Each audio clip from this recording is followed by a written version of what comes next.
Innal hamdalillah nahmaduhu wa nasta'inuhu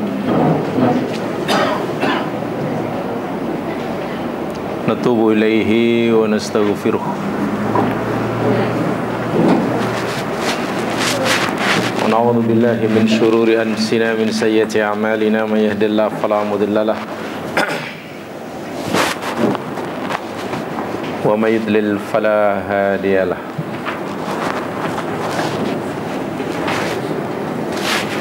Allahumma salli ala Muhammad wa ala ali Muhammad kama sallaita ala Ibrahim wa ala ali Ibrahim innaka Hamidum Majid.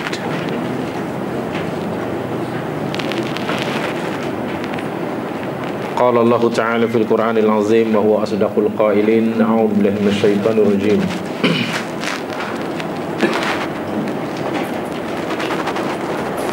Qala fa bima aghwaytani la aq'udanna lahum shiratakal mustaqim. Thumma la'atiyannahum min bayni aydihim wa min khalfihim wa an aymanihim wa an syama'ilihim wa la tajidu aktsarahum syakirin.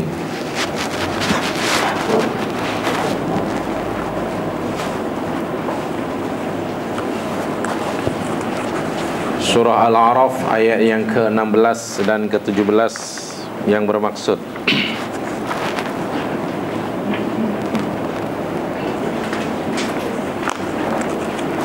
berkatalah iblis,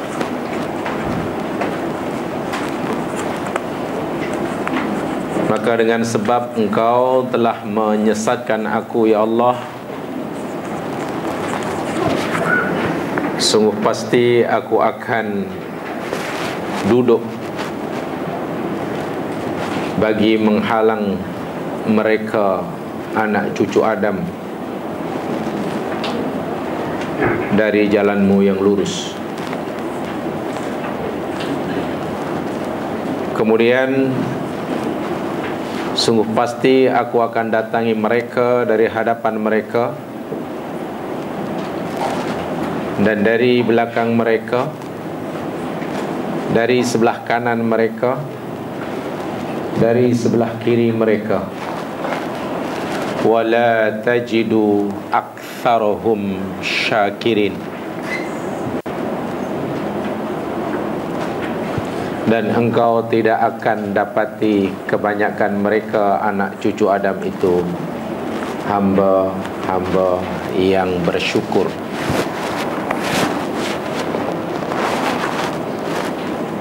Allah rakamkan ucapan iblis dahulu kala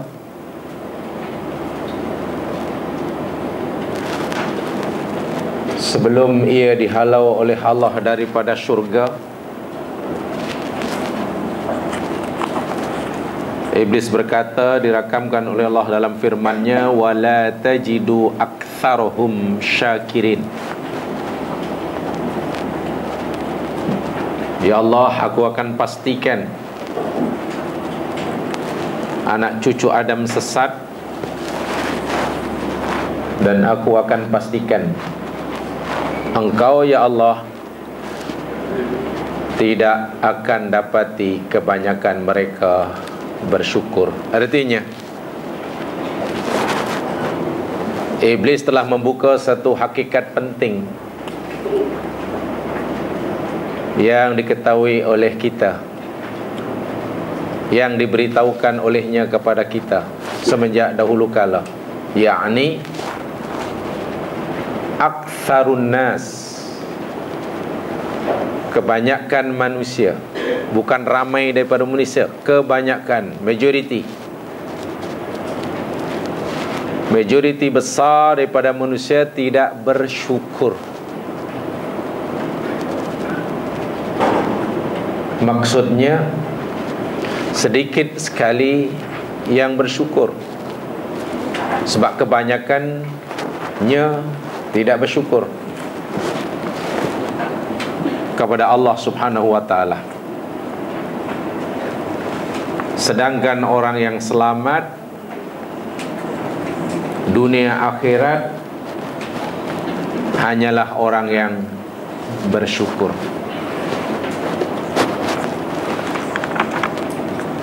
Alhamdulillah, InsyaAllah kita teruskan pelajaran kita tentang tazkiyatun nafsi, dan kita masih bicarakan sifat yang ke-9. 2 siri sudah saya telah sampaikan, yakni asyukru lillah, bersyukur kepada Allah Subhanahu wa taala. Kalau pada siri yang pertama kita bicarakan tentang ta'rif syukur dan penjelasan syukur bil qalbi,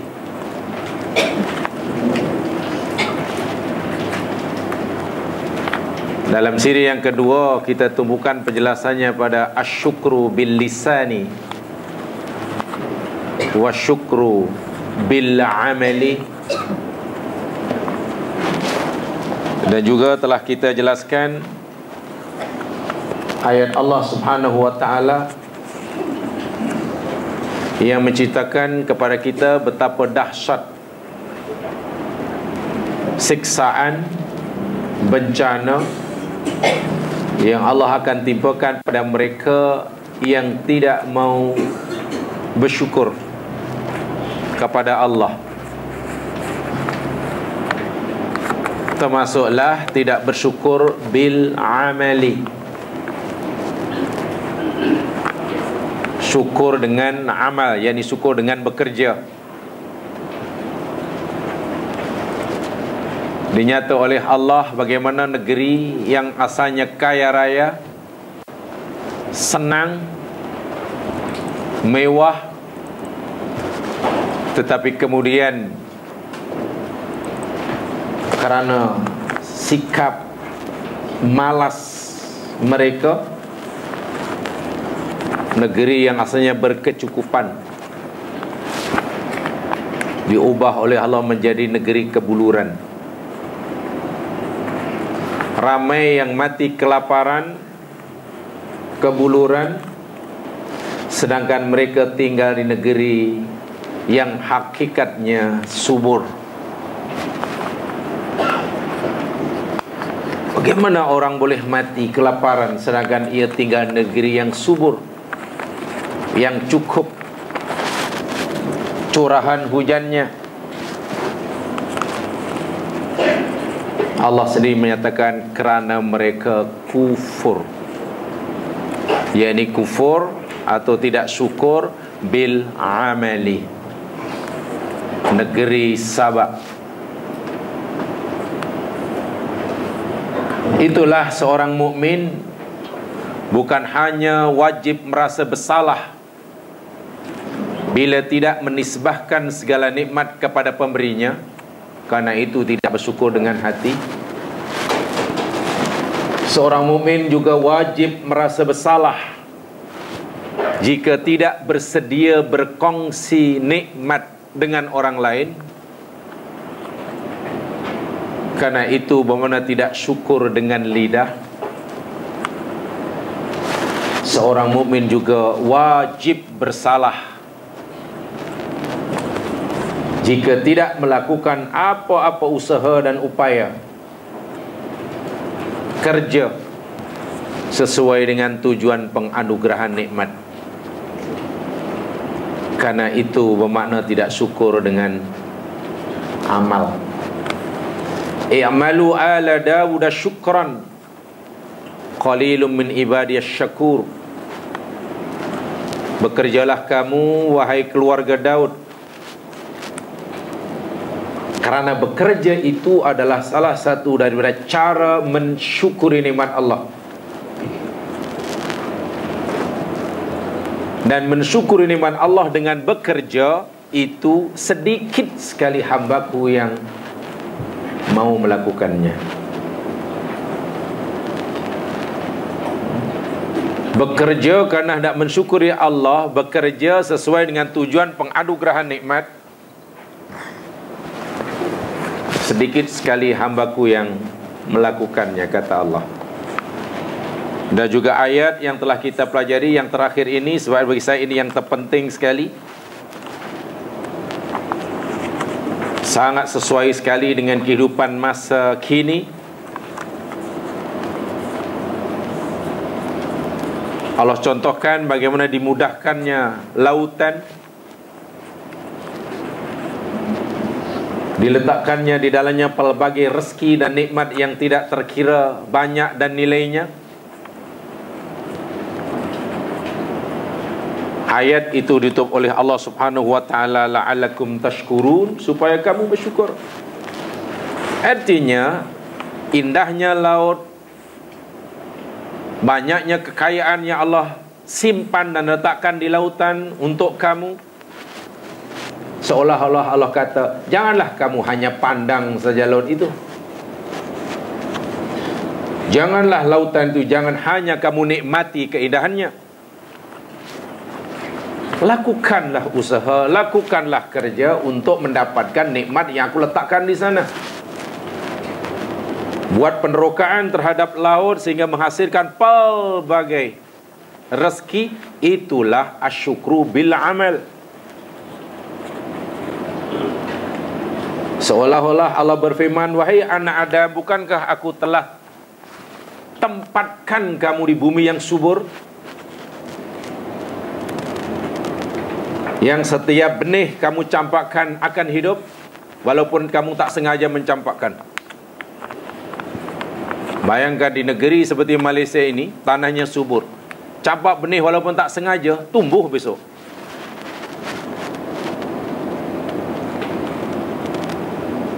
Makan langsat, katalah makan manggis, besok tumbuh loh. Nak tunjuk bagaimana suburnya bumi.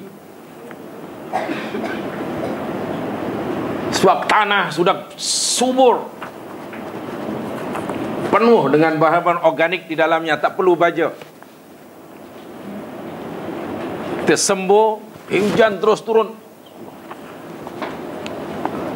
Coba kalau kita tidak melakukan apa-apa usaha, hasil mahsul kaya, tiba-tiba rayanya ada yang kelaparan. Bukankah itu namanya kufur kepada nikmat Allah? Tidak syukur dengan asyukru bil amali.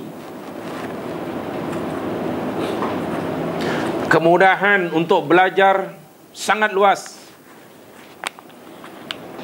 Pelbagai fasiliti disediakan, bahkan percuma. Tapi masih ada anak orang Islam yang jahil bin bodoh. Bukankah itu namanya kufur?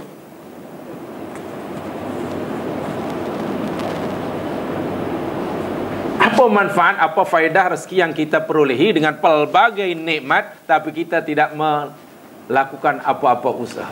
Itulah dipanggil kufur bil tidak syukur bil amal. Dan ini yang melanda umat Islam. Ingat, Islam adalah agama kerja.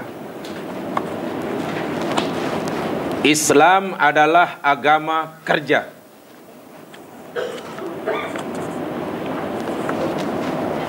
Islam bukan hanya agama yang mengajar kita bagaimana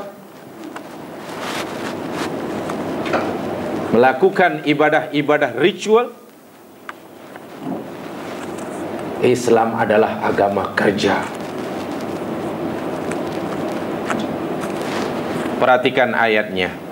Ini asyukru bil amali, saya tambahkan penjelasannya. Lihat surah Al-Jumu'ah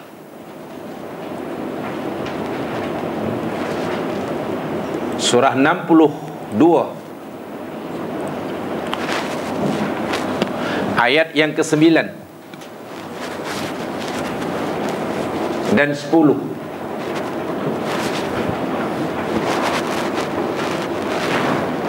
Ayat 9 dan 10. A'udzu billahi minasyaitonir rajim. Bismillahirrahmanirrahim. Ya ayyuhalladzina amanu idza nudiya lis-salati min yaumil jumu'ah. Wahai orang-orang yang beriman. Ayat ini ditujukan pada orang yang beriman pada Allah. Tidak ditujukan kepada mereka yang tidak beriman.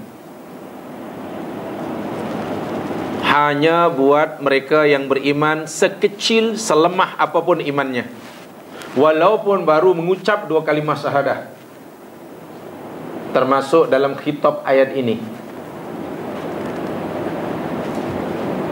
Dan tempoh hari telah saya nyatakan mana-mana ayat yang bermula dengan ya ayyuhalladzina amanu. Yang pertama, orang-orang yang beriman yang dipanggil oleh Allah dengan firman-Nya ya ayyuhalladzina amanu, merujuk kepada mereka yang beriman yang imannya belum mantap, imannya belum kuat, imannya masih perlu ditingkatkan, imannya yang masih boleh naik turun. Itu alladzina amanu. Adapun orang-orang beriman yang imannya dah mantap, dah kuat, ibaratnya setiap nikmat yang diberikan pasti ia bersyukur, setiap ujian yang diterima pasti ia bersabar,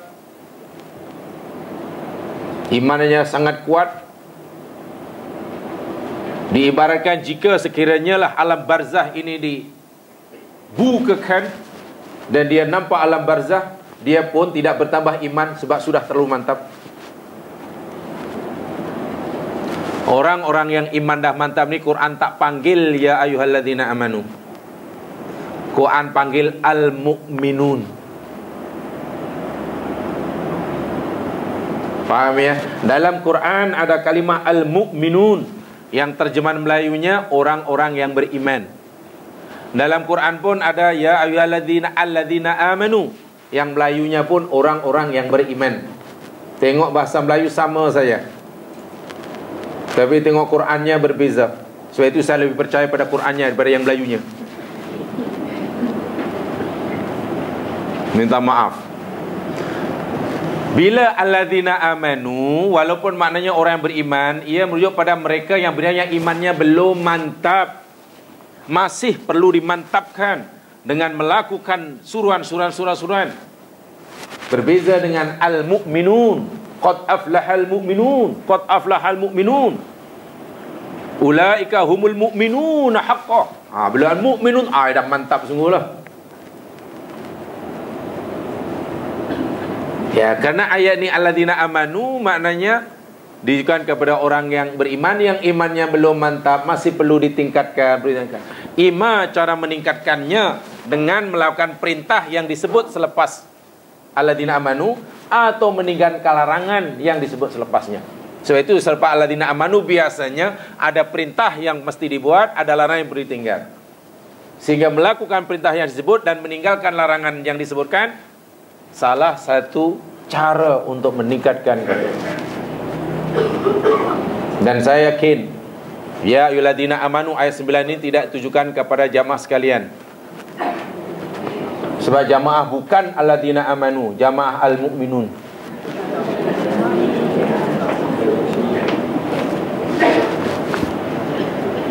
Senyumnya macam cynical. Ya Allahumma amin. Begitulah didoakan kan. Saya mendoakan. Ayat ini bukan jamaah sekalian, bukan untuk jamaah, bukan alladzina amanu. Jamaah sudah al-mu'minun. Allahumma amin. Allahumma amin. Ya, itu. Didoakan amin. Bukan malah senyum cynical. Aduh. Allah Akbar. Idza nudiya lis-salati min yaumil jumu'ah, apabila telah diserukan, dipanggil, ada seruan, yakni laungan azan maknanya pada hari Jumu'ah, khasnya bil laki ini, fas'au ila dzikrillah, segeralah kamu pergi untuk mengingati Allah, maknanya sembahyang Jumu'ah. Wadharu al-bai', tinggalkan semua aktiviti jual beli. Apa saja waktu itu aktiviti yang boleh mendatangkan harta benda, tinggalkan. Ima waktu sedang jualan, ima sedang membeli, ima sedang berbincang, ima sedang mesyuarat, ima, tinggalkan semuanya. Untuk sementara pergi masjid sembahyang Jumu'ah. Dzalikum khairul lakum, itu adalah kebaikan bagi kamu, bukan lebih baik, kebaikan. Kalau lebih baik khairun min, maknanya tinggalkan semua aktiviti ekonomi, pergi ke masjid, itu kebaikan. Bila tak pergi nak main keburukan. Kalau jamaah terjemahkan lebih masjid itu lebih baik dari bagi kamu, maknanya tak pergi pun tak apa.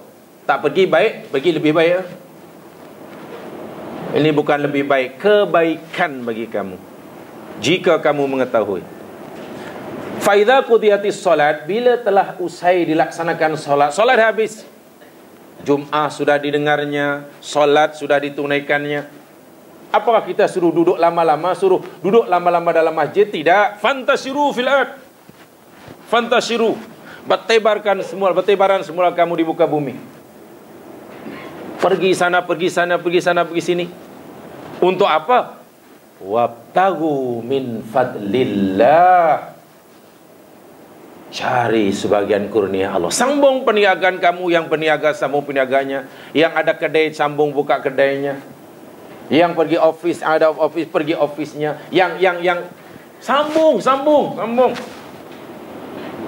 Cari rezeki yang aku tebarkan buat kamu. Dan jangan lupa, ketika kamu sedang mencari kurnia Allah itu, wadhkurullaha katsira, ingat Allah banyak-banyak. Coba perhatikan ayat ini. Ini semua dirahsiakan dengan wow. Bila telah diserukan azan, tinggalkan jual beli. Apabila telah selesai, kemudian bertebarlah dan. Ayat ini jemaah sekalian, minta maaf lah sekali, minta maaf, ditujukan kepada mereka yang sibuk. Betul? Ayat ini ditujukan pada mereka yang sibuk, bukan kepada yang menganggur. Kenapa saya katakan begitu? Sebab ayatnya berbunyi, wahai orang beriman, bila diserukan azan Jum'ah, cepat pergi masjid, tinggalkan semua aktiviti jual beli. Maknanya sebelum dilaungkan azan, orang itu pasti sibuk. Kalau orang itu termasuk orang yang tak sibuk, ini tidak sesuai. Baik orang beriman, bila dilaungkan azan, cepat ya pergi masjid dan tinggal jual beli. Kita yang tak sibuk, ya Allah, kami dah lama dari dulu pun memang dah duduk.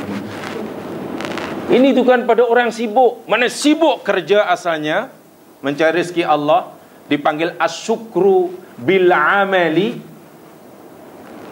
Kemudian dengar azan, tinggalkan kesibukan, asyukru bil amali, menyembah Allah, ritual. Habis kemudian solat, sambung sibuk semula.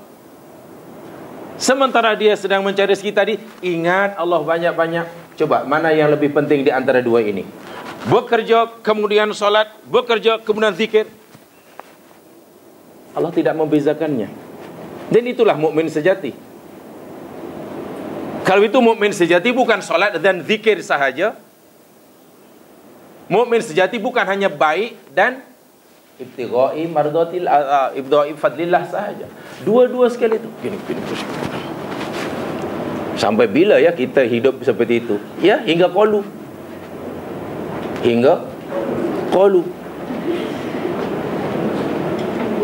Qalu tu qalu. Islam agama kerja dan syukur dengan amal, itulah yang Allah nyatakan sendiri dalam Al-Quran. Sedikit sekali yang boleh buat. Sebab biasanya orang bekerja, motivasi orang bekerja, ya bila sudah merasa cukup, ya berhenti, kan begitu kan. Dalam Islam tidak. Allah tidak suruh berhenti kita bekerja hanya karena kita telah merasa cukup. Sebenarnya Islam menyuruh kita bekerja, terus bekerja, supaya memiliki banyak, bagi membolehkan kita memberi banyak. Orang yang bertuah di akhirat, orang yang pemberiannya banyak. Untuk membolehkan kita jadi pemberi yang banyak, ya kena mesti memiliki banyak. Untuk membolehkan memiliki banyak, ya mencari sebanyak-banyaknya. Sedikit sekali hambaku yang bersyukur.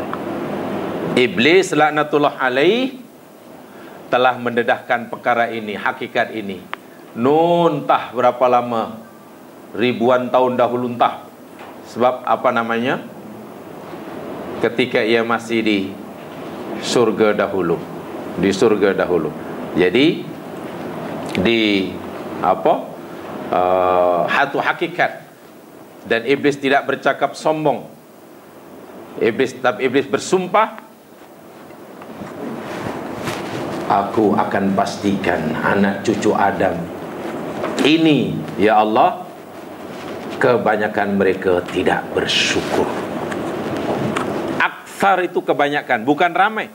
Kalau ramai daripada mereka, itu mungkin boleh dikira ini kebanyakan.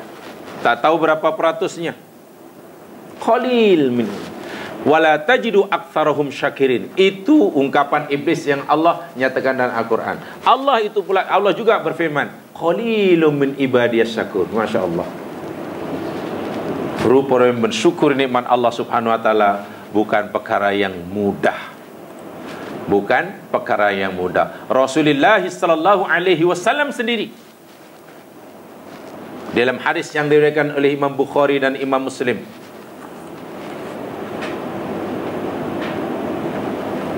qama an-nabi sallallahu alaihi wasallam hatta tawarramat qadamah. Rasulullah sallallahu alaihi wasallam sering kali qiyamul lail sehingga kaki baginda bengkak, tumitnya bengkak. Lalu dikatakan padanya, ghafarallahu laka ma taqaddama min dzambika wa ma ta'akhkhar. Ya Rasul, buat apalah engkau ibadah begini, seperti ini, hingga kedua tumitmu bengkak? Bukankah jika sekiranya engkau ada dosa sekalipun, Allah dah ampunkan dosamu, ima dosa yang telah berlalu, wa ima dosa yang akan datang? Jawaban baginda sangat-sangat mengejutkan. Afala akuna abdan syakura. Apakah aku tidak boleh untuk menjadi hamba Allah yang bersyukur? Nabi merasa belum mampu mensyukuri nikmat Allah dalam arti kata sebenarnya. Kalau Rasul pun belum merasa mensyukuri nikmat Allah dan masih terus berusaha, wahai Nabi dijamin masuk surga. Ya, lalu siapa kita? Rasul SAW tidak memahami syukur sekadar puji-pujian kepada Allah SWT. Sama sekali tidak. Nabi tidak memahami makna syukur sekadar memuji Allah, sekadar mengiyakan nikmatnya. Tapi syukur yakni satu usaha, satu upaya. Seluruh anggota tubuh badan dilibatkan sama, hatinya, anggota tubuh badannya dilibatkan sama untuk melakukan apa yang diridhoi oleh Allah sebagai pemberi nikmat, sebagai pemberi nikmat. Dan banyak lagi perkara ini dinyata oleh Allah di dalam Al-Quran dan oleh hadis oleh Nabi sallallahu alaihi wasallam dalam hadisnya. Baik, tambahan penjelasan saya tentang syukur selain yang saya telah berikan. Tolong lihat muka surat 63. Yang lain itu adalah syukur yang telah kita jelaskan, ya. Sekarang yang makna syukur yang belum saya jelaskan. Muka surat 63 ayat yang kedua. Surah An-Nahl ayat 78, ya. Kita baca. A'udzu billahi minasy syaithanir rajim. Wallahu akhrajakum min butuni ummahatikum la ta'lamuna syai'a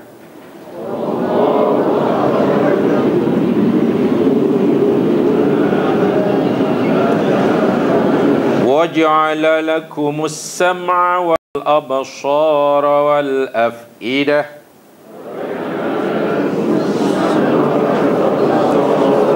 la'allakum tashkurun. Wallahu, dan Allah, akhrajakum, dia telah mengeluarkan kamu, min butuni ummahatikum, daripada perut-perut ibu-ibu kamu. Allah lah yang telah mengeluarkan kamu, melahirkan kamu daripada perut-perut ibu kamu. La ta'lamuna syai'a, dalam keadaan kamu tidak mengetahui sesuatu pun. dalam keadaan kamu tidak mempunyai ilmu sedikit pun, terlahir kita ke dunia, kita ni tak tahu apa-apa, tak ada ilmu. Ya, kalau dikatakan tahu pun hanya tahu menangis sajalah. Maknanya bukan fizikal kita yang lemah ketika kita baru lahir, jiwa kita pun masih sangat lemah. Tidak ada apa-apa ilmu. Waja'ala lakumus sam'a, dan dia Allah telah jadikan bagi kamu as-sam'a, pendengaran, wal absara, dan penglihatan, wal afidah, dan hati-hati fikiran. As-sam'a, pendengaran disebutkan dahulu, baru penglihatan, baru hati. Dalam Al-Quran ini jemaah sekalian, bila Allah menyebut nikmat yang ada dalam diri kita, yang mula-mula disebut ialah mesti pendengaran. Demikian juga sebaliknya, bila Allah menyebut penyakit kronik dalam diri kita, yang mula-mula disebut yakni pokak. Saya ulangi, dalam Al-Quran ini bila Allah menyebut nikmat yang ada dalam diri kita, menyandaraikan nikmat lah, yang mula-mula disebut mesti nikmat pendengaran, barulah penglihatan, baru ini. Demikian juga sebaliknya, bila Allah menyebut menyeraikan penyakit kronik dalam diri kita, dalam jiwa kita, pasti yang sebut yakni penyakit yang berkaitan dengan pendengaran. Summun, pekak, baru bukmun, baru umyun. Kita tak akan jumpa summun, bukmun, umyun, bukmun, sumun, tak jumpa. Atau Allah jadikan bagi kamu akal, kemudian Allah bagi kamu penglihatan dan pendengaran, tak akan jumpa. Pendengaran sentiasa disebut pertama. Kenapa? Karena ini nikmat terpenting sekali. Sebab itu bila dia diserang penyakit, penyakitnya paling bahaya, yakni penyakit pekak. Pekak maksudnya tidak mau menerima kebenaran, bukan pekak mana tidak dengar bila dipanggil. Yang kedua, nikmat pendengaran dalam Al-Quran tidak pernah dijamakkan. Tidak pernah dalam bentuk jamak, sentiasa dalam bentuk mufrad, dalam bentuk singular. Sam'un, sam'un, sam'un. Tak ada asma', tak ada. Walaupun ada jamak dia asma'un, tapi penyebutan dia dalam Quran mesti dalam bentuk tunggal. Berbeza dengan penglihatan, kadang disebut basorun, kadang disebut absor, jamak. Kadang-kadang disebut fuad, katalah fuad maknanya hati, untuk berfikir. Kadang-kadang disebut afidah, contohnya ayat ini. Kenapa ya sam'un tak pernah dijamakkan, sedangkan sam'un ada jamak dia, tapi kenapa Quran tidak pernah menjamakkannya? Ini rahsia kauniyah. Ya, karena penglihatan satu-satunya deria kita yang kita tidak mampu mengawalnya. Satu-satunya deria yang kita tak mampu mengawal, jadi pendengaran. Jamaah masuklah katalah satu kawasan, satu ruangan. Adalah apa pameran gapa kamanya? Pameran lukisan pamannya. Ketika kita memandang lukisan yang diletak di dinding sebelah sini, ya pandangan kita hanya nampak satu, yang sebelah sana kita tak nampak. Kita gitu boleh, kita gitu. Kita boleh mengarahkan pandangan kita ke arah mana yang kita suka. Berbeza dengan pendengaran. Masuk ruangan ini, katalah di belakang sana pasang lagu nasyid, belakang sana pasang lagu keroncong, dalam rumah sana pasang lagu katakanlah rock, di sini katalah pasang lagu dangdut, pasang serentak, jamaah duduk di sini, jamaah tidak boleh mendengar satu saja. Suka ke tak suka, keempat-empat masuk. Ya, sebab pendengaran kita tak boleh mengawalnya. Mata boleh, tak suka situ, tengok sini ya. Tak suka yang situ, tengok sana. Pendengaran tidak pernah dijamakkan. Bukan itu sahaja, rahsia dia tidak jamakkan kerana, dan rahsia disebutkan pertama kerana Deria pendengaran yang pertama sekali diaktifkan oleh Allah berbanding deria-deria yang lain. Anda sudah mendengar ketika Anda masih dalam rahim, tapi Anda belum melihat apa-apa. Minta pengesahan pada dokter yang ada itu. Mungkin boleh buat pengesahan. Sebab itu ramai ibu-ibu ketika mengandung, dah beli macam-macam tape recorder, dipasang, diletak atas perutnya. Bahasa Inggris, bahasa Perancis, bahasa Jepun. Sebab dia mau anak lahir aja terus bersarah bahasa Jepun. Tak sabo-sabo nak mengaju anak. Lahir aja, memang dah dengar. Dan pendengaran yakni nikmat Allah yang terakhir sekali dihentikan. Sebelum meninggal, mata sudah tak boleh melihat, lidah tak boleh membezakan mana pahit, mana manis. Deria kulit sudah tidak mampu merasakan panas ataupun sejuk. Betul. Hidung mungkin sudah tidak boleh membezakan ini bau lori sampah atau perfume terkini. Dia tak boleh. Tapi insya Allah sam'unnya masih boleh mendengar. Karena dia yang terakhir dihentikan oleh Allah. Dia yang pertama diaktifkan dan dia yang terakhir dihentikan. Ditambah pula keistimewaannya, pendengaran tidak pernah rehat dalam kerjanya. Gelap pun mendengar, terang pun mendengar. Itu pendengaran. Bahkan tidur pun orang boleh mendengar. Hanya volume dia oleh Allah dislowkan. Penglihatan tidak. Bila terang penglihatan kerja, bila gelap pencen penglihatan. Iya. Ada orang nak dengar panggilan telefon umpamanya, tolong cakapkan sini tak ada lampu lah, tak dengar. You tak dengar ke? Tak. Apa pasal? Sini tak ada lampu, gelap sangat. You suara awak tak dengar. Tolong ke? Kalau ada orang cakap itu maknanya entahlah, mungkin dia baru sampai ke bumi lah. Iya, pendengaran tak pernah ni. Sebab itu nak mengejutkan orang tidur, jangan lambai-lambai tangan depannya. Sampai minggu depan tak akan bangun. Ashabul Kahfi ketika ditidurkan oleh Allah 309 tahun dalam gua. Dalam surah Kahfi dijelaskan, Allah cerita nak menidurkan hambanya dalam jangka masa yang lama. Allah tak kata dan kami tutup mata-mata mereka di dalam kahfi 300 tahun lebih 9. Tak. Allah tak kata dan kami tutup matanya, walha ditidurkan.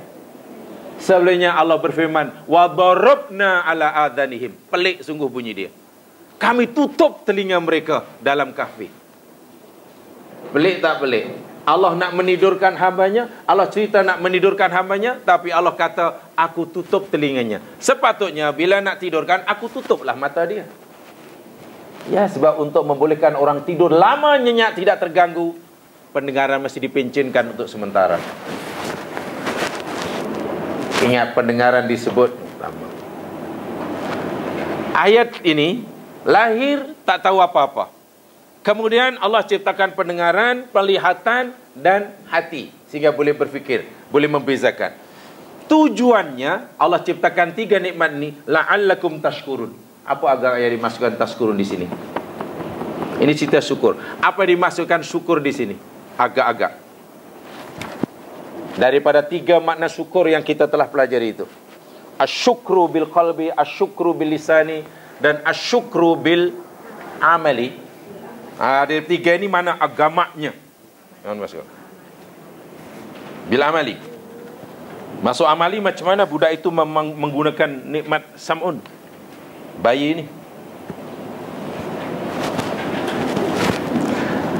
Di sini mempunyai syukur, di sini mempunyai makna yang sedikit berbeza.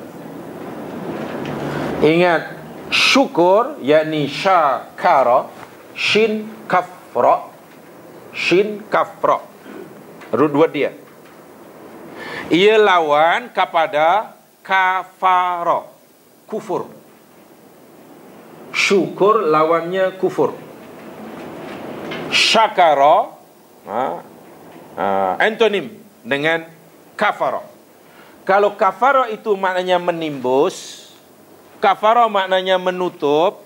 Kita korek-korek lubang, lalu kita masukkan sampah dalam lubang, lalu lubang itu kita kambus, kita tutup, itu makna kafara. Kafara maknanya menutup, menimbus, menutupi. Bermakna syakara membawa makna buka. Syakara maknanya membuka. Syukur itu maknanya membuka. Di antara makna lain daripada yang kita telah pelajari. Ayat ini lebih tepat difahami dengan terciptanya telinga, pendengaran, dengan diciptakannya penglihatan, dengan diciptakannya fuadun. Apa yang kita tak tahu sebelumnya, kita menjadi tahu.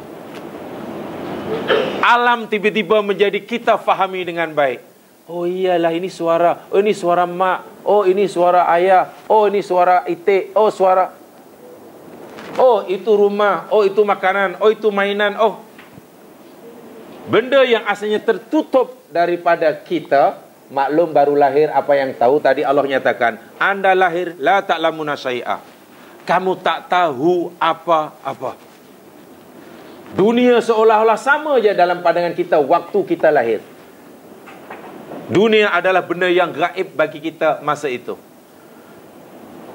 Dengan dijadikannya, diberikannya kita pendengaran, penglihatan dan hati, dunia tiba-tiba menjadi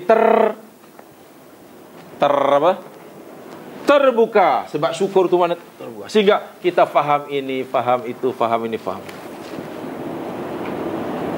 Syaratnya ketiga-tiga ini dimanfaatkan. Sekarang tengok betapa besar perbezaan kita hari ini. Pemikiran kita, gaya hidup kita, matlamat hidup kita, apalagi pandangan hidup kita, tujuan hidup kita. Sekarang ini betapa besar perbezaannya dengan ketika kita baru lahir. Ketika kita baru lahir, bagaimana kita memandang kehidupan? Kan tak tahu apa-apa.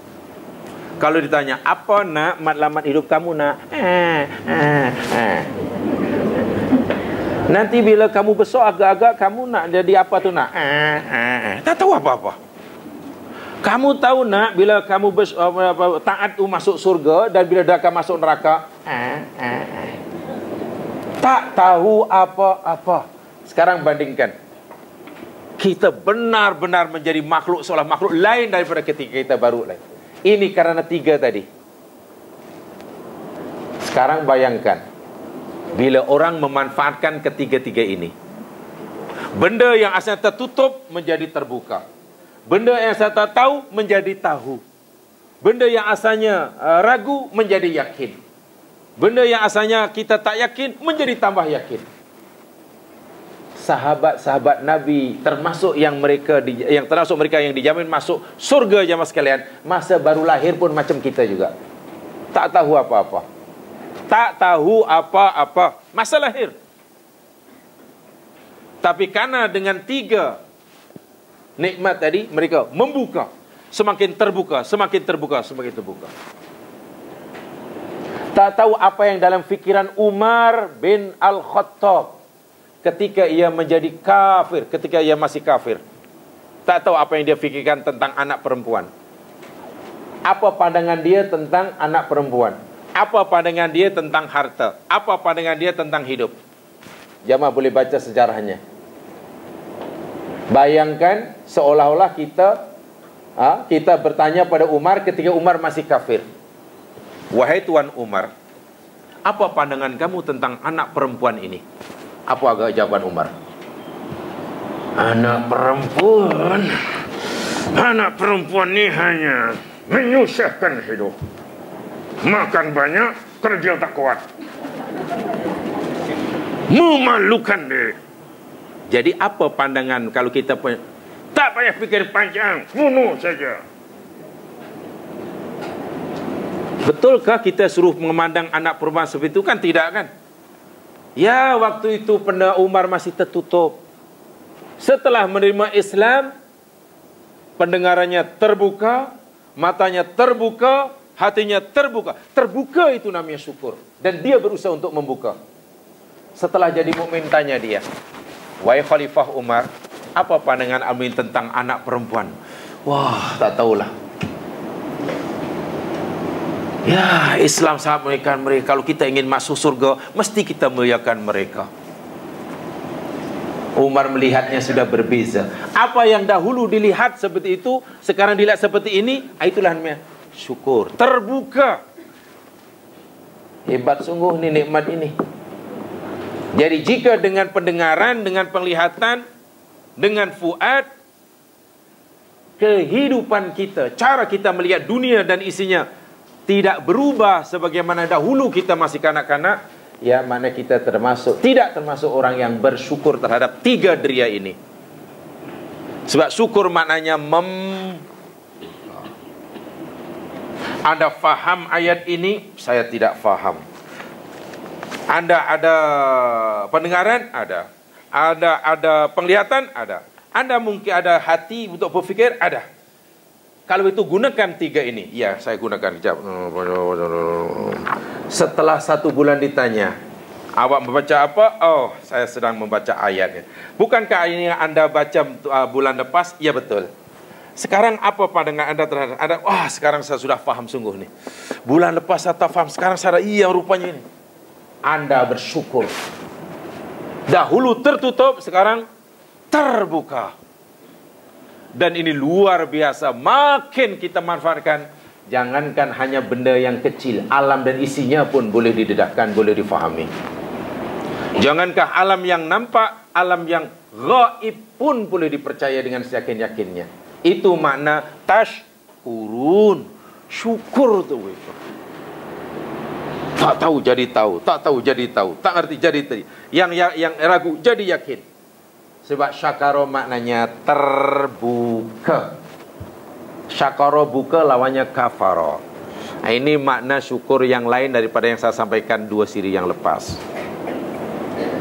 So, syukur adalah penting sekali, sangat-sangat penting. Sangat-sangat penting. Berat tetapi mulia. Sehingga Allah sendiri pun mengakui, sedikit dari hambaku yang benar-benar bersyukur. Jadi kena diubah sedikit sahaja pemahaman syukur seperti mana yang sudah mungkin mengakar umbi dalam masyarakat. Sebab syukur biasanya macam mana kau nak? Syukurlah katanya. Syukurlah. Sekarang mana? Syukurlah, alhamdulillah. Apa sibuk-sibuk ni? Ya, sibuk ni malam ini saya nak bersyukur. Tak payah, takkan nak bersyukur tunggu malam atau siang. Nah, sekarang saya nak tanya sebenarnya. Dalam Islam ada satu syariat, ya, perintah agama walaupun tidak wajib lah, bukan perintah fardu, perintah sunat. Ada disebut namanya sujud syukur. Jadi bila kita mendapat rahmat, kita disuruh sujud. Dan kaifiahnya, ya, karena ia sujud, tidak sedikit ulama yang menyatakan, ya, ada takbir kemudian sujud, itu saja. Takbir Allah Akbar dan kemudian sujud. Dipanggil sujud syukur karena merasakan mendapat nikmat, atau sama ada nikmat itu karena dia mendapatkan sesuatu yang dia suka, atau dielakkan dirinya daripada benda yang dia tak suka. Itu pun nikmat juga. Nikmat sama ada dia mendapat sesuatu yang dia suka, yalah, tak semena-mena, tak ada niat, tak ada apa. Rupa-rupanya dia pergi belanja ke supermarket, dikesanlah oleh CCTV supermarket, dia pelanggan yang ke 50,000. Teruslah dibawa, ya, diajak. Dan puan adalah orang yang bertuah karena puan pelanggan kami yang ke 50,000. Dan kami telah menyediakan hadiah istimewa puan, yakni ini sebuah kereta.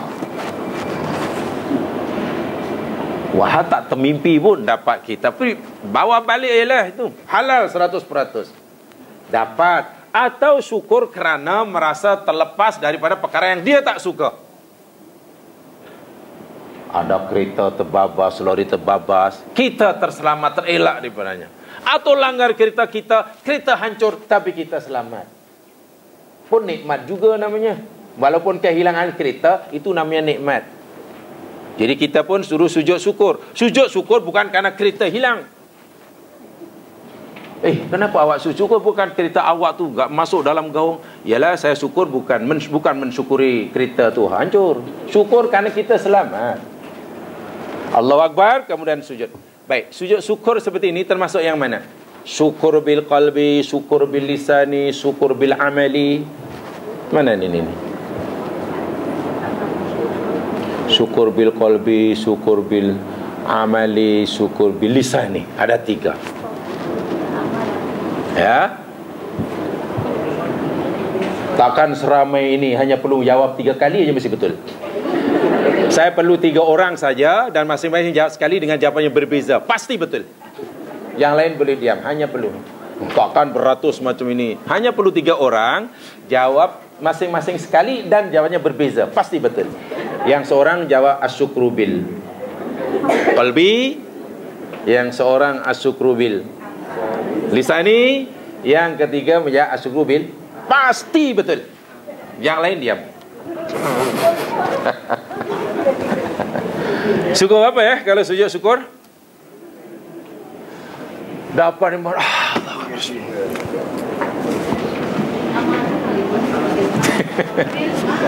ya. Terus sujud syukur dia. Dia tak payah banyak-banyak tak ini. Walaupun apa yang dibaca dalam sujud syukur, ya macam ulama kan Nabi tidak memberikan contoh yang nyata. Ada yang baca, asal baca tasbih saja. Walaupun ada juga dalam sujud syukur sama dengan sujud tilawah, Allahumma htut Allahumma htut anni biha wizra waqtu beli biha ajra waj'al li indaka dhukhra, dan macam-macam bacaan. Tak apalah, yang ingin saya tanyakan bukan bacaannya itu. Setengah bacaan itu tanya yang mengajar fiqh. Saya mengajar Qalbun Salim. Sujud syukur tu. Sujud yang mana? Syukur bil qal bil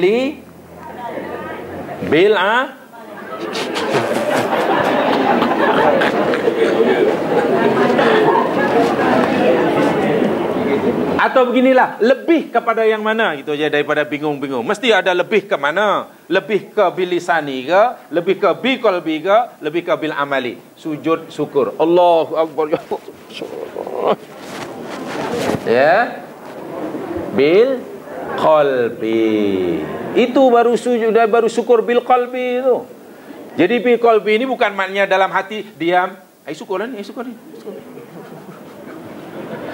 Karena sujud syukur tadi, yakni satu bentuk, ya mas kan, cara kita menzahirkan, cara kita mengekspresikan apa yang ada dalam hati kita, bahwa keselamatan diri ini daripada aksiden yang menghancurkan kereta tadi datang daripada Allah. Oh, ini karena Allah bagi. Oh, ini mengakui 100% keselamatan dirinya datang daripada Allah. Pengakuan 100%. Itu bila diekspresikan, dizahirkan dengan sujud. Kan tempoh hari telah nyatakan.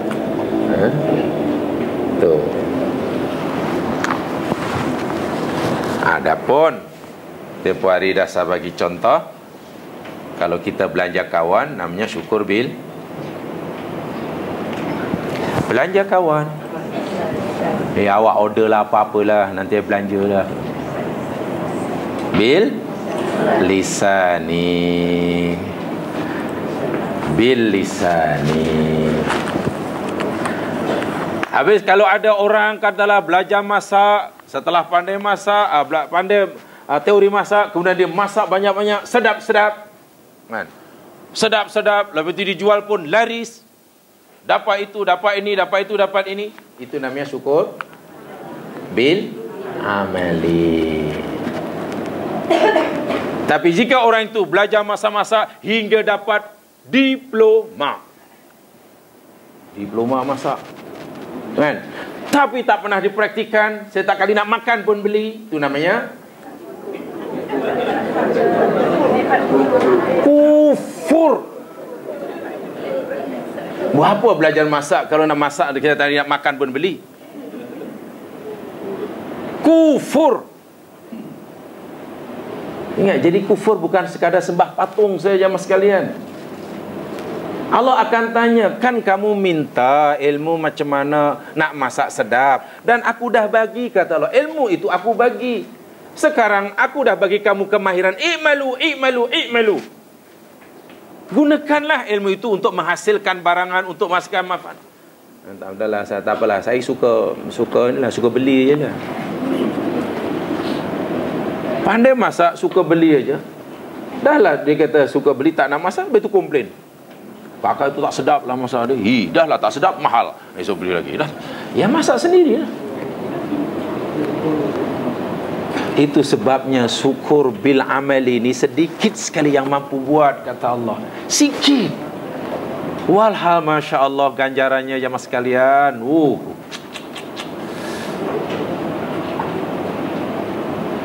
Seorang yang syukur bil amal ini, orang yang benar-benar berjaya lah. Sebab apa ya? Tak ada masanya yang terbuang. Tak ada masa yang terbuang lah. Walhal Allah subhanahu wa ta'ala bersumpah, wal asri innal insana fi. Setiap masanya tu, iya saya untuk inilah saya ini, gitu. Ada saja yang dilakukan untuk memberikan, menghasilkan manfaat. Ima manfaat untuk diri sendiri. Ialah tadi Ustaz, kalau tak apa itu saya baca, katalah orang apa memanfaatkannya. Ada banyak masa, kemudian daripada duduk termenung baring, lepas penat baring duduk, lepas duduk budak sando, sando belakang sakit meniarap, meniarap belakang pun sakit menelungkup. Katalah macam itulah. Bingung kan, macam orang bingung. Tiba-tiba kemudian rasanya rugilah macam ni ini. Ini kan masih tak apalah. Kan masih lama lagi untuk maghrib, lama tak apalah aku baca nama. Qad makaral ladzina min qabli. Oh, masya-Allah. Rupanya ayat ini macam ini maksud dia. Tak tahu punya ayat ini begini dahsyat kandungan dia. Langsung tak perasan rupanya ayat ini menempelak aku ni. Lama aku bilang selama ini ayatnya aku suka, masya Allah. Lah, banyak kali aku baca, baru sekarang saya nampak baru. Itu namanya syukur dengan apa tu namanya? Itu namanya syukur bila apa namanya tu?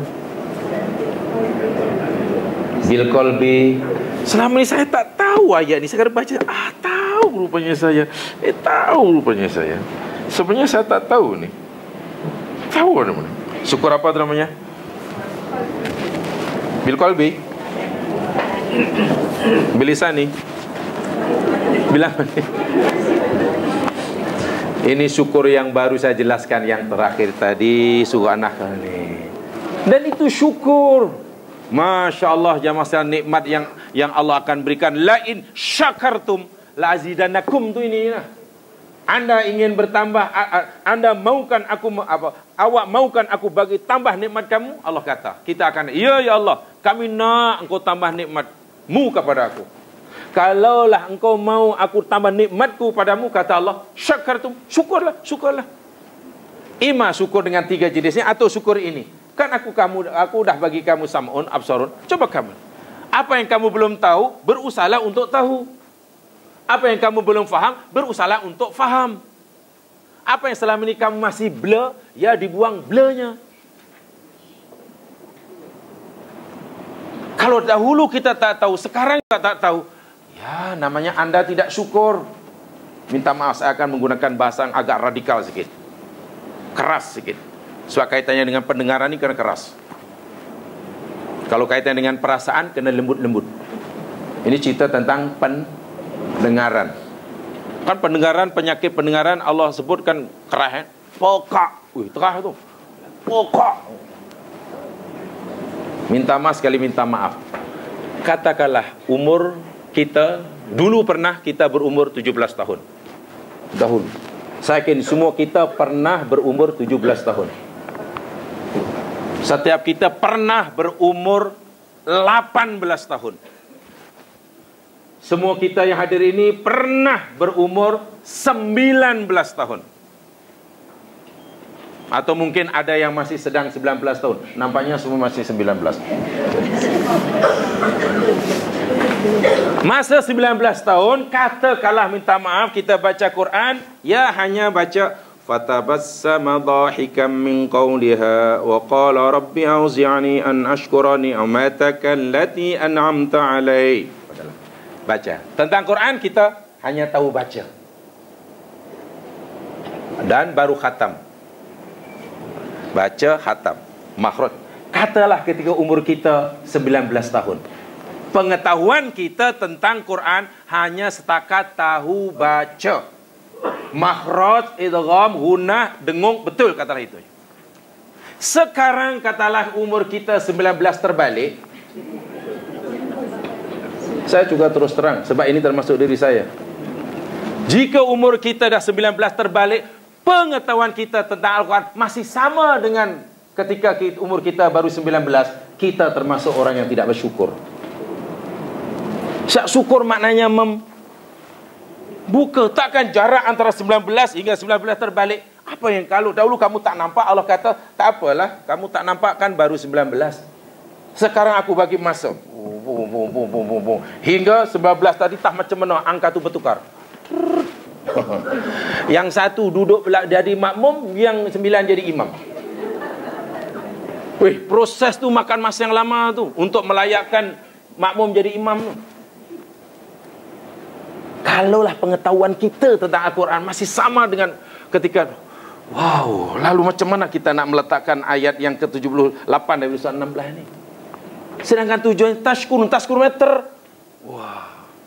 Kalaulah pandangan hidup kita ketika kita baru berkahwin, bernikah kahwin, kita mungkin punya pandangan hidup, oh bahtera ke keluarga ini aku akan halakan ke sana malam hidup. Maklum baru berkahwin, mungkin cita-cita nak berkeluarga akan dibawa ke arah sana. Matlamat akhir sini. Waktu itu belum banyaklah ilmu yang membantu kita untuk mempunyai kefahaman yang betul. Dan ternyata apa yang kita, destinasi yang kita nak tuju dahulu, ternyata tak betul.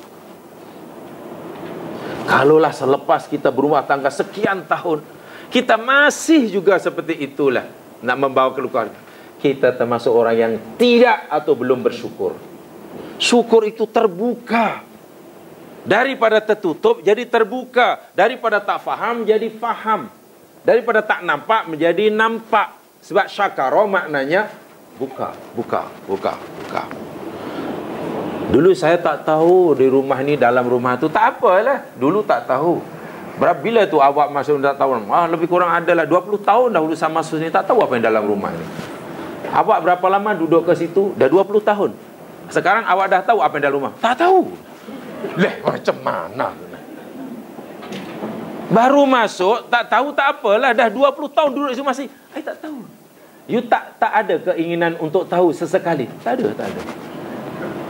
Sepatutnya kalau dah duduk tempat itu 20 tahun, tahulah sehingga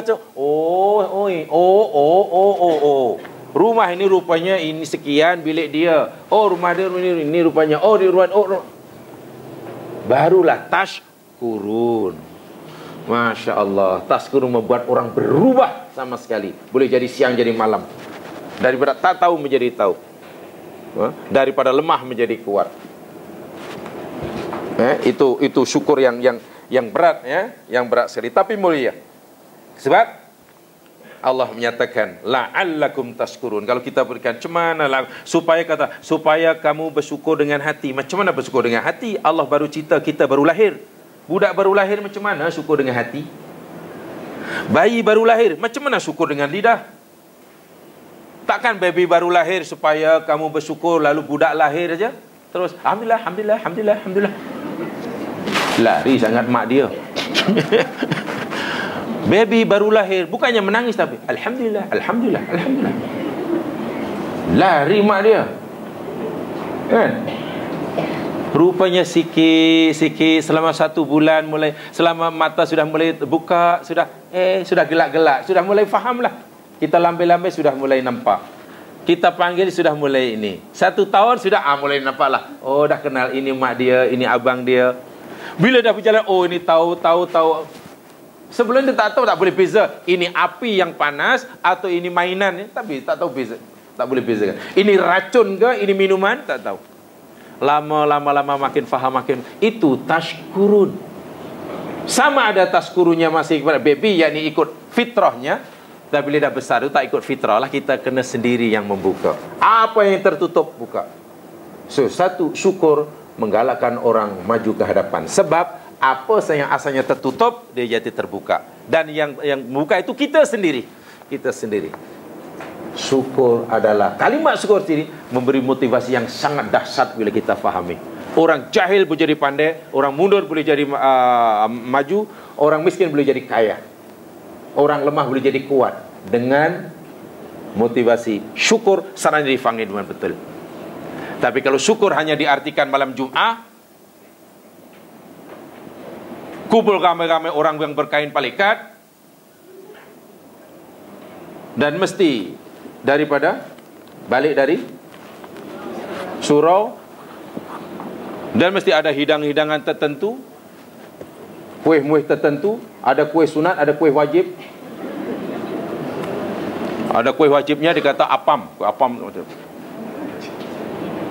Saya pernah dahulu di Bagan Datuk ada kenduri itu, saya tanya kenapa mesti ada ini. Wah ya, ini ada makna dia. Apam ni dari bahasa Arab. Kata tuan rumah lah.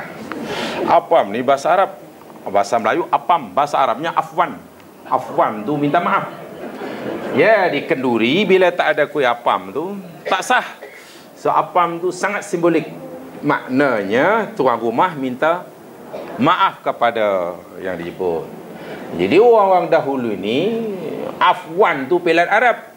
Tak semua orang pandai cakap afwan. Jadi afam lah. Afam. Apalagi bila yang menyebut ni katakanlah dah tak ada. Kata saya takut sungguhlah, takkan apam pun bahasa Arab. Mesti ada apam tu.